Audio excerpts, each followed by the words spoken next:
Hello guys, আজকে মা মেয়ের ঘরকন্নাতে আরও একটা ভিডিও নিয়ে আমরা হাজির হয়েছি। এটা হলো আলু পেঁয়াজের তরকারি। সিম্পল একটা তরকারি, খুব ভালো লাগে খেতে। দেখতে পাচ্ছ মা কড়াইতে তেল গরম বসিয়ে পেঁয়াজগুলো ঝিরিঝিরি করে কেটেছে এবং সেটা পেঁয়াজটায় ভাজতে বসিয়েছে। পেঁয়াজটা আগে ভাজতে হবে, না হলে এটা খেতে ভালো লাগবে না। এবং এটা তোমরা রুটির সাথে বা পরোটার সাথে বা লুচির সাথে খেলে খুব ভালো লাগে। ভাতের সাথে অতটা ভালো না লাগলেও রুটি, লুচি, পরোটা যাই খাও খেতে খুব ভালো লাগবে। দেখতে পাচ্ছ মা পেঁয়াজটাকে লাল লাল করে খানিকটা ভেজে নিয়েছে। এবার এর মধ্যে আলু দেবে। আলুটাও কাটা রয়েছে ঝিরিঝিরি করে, এবং দেখতে পাচ্ছ মা আগে নুন দিয়ে দিয়েছে। নুনটা দিয়ে দেওয়ার পর হলুদ দিচ্ছে। এরপরে হিং আর কাসুরি মেথি দিচ্ছে, যাতে স্মেলটা খুব ভালো আসে।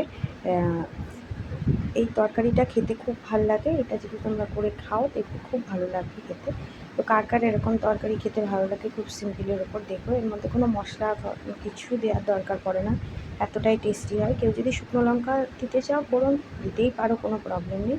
দেখতে পাচ্ছ মা কাটা আলুগুলোকে এর ভাজা পেঁয়াজের মধ্যে দিয়ে দিচ্ছে এবং এটাকে ভাজা ভাজা হতে দিচ্ছে, কারণ না হলে এটার সাথে এটা না ভাজা হলে ভালো লাগবে না খেতে। তো মা এটাকে ভালোভাবে ভাজা হওয়ার জন্য দিয়ে দিল, যাতে ভালোভাবে ভাজা হয়ে যায়। ভালোভাবে নাড়িয়ে নিচ্ছে। এবার দেখতে পাচ্ছ গাইস, আলু পেঁয়াজ সব ভাজা হয়ে গেছে। মা দুটো লঙ্কা দিয়ে দিয়েছে। বেশি ঝাল যে যেরকম ঝাল খাও সেই অনুযায়ী ঝাল নিতেই পারো।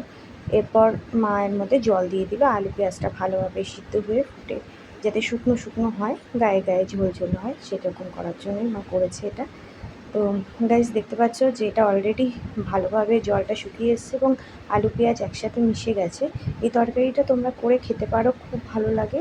আজকে খুব সিম্পল একটা তরকারি, মশলা ছাড়া আলু পেঁয়াজের তরকারি কেমন লাগলো অবশ্যই তোমরা কমেন্টসে জানিও। আজকের মতো টাটা।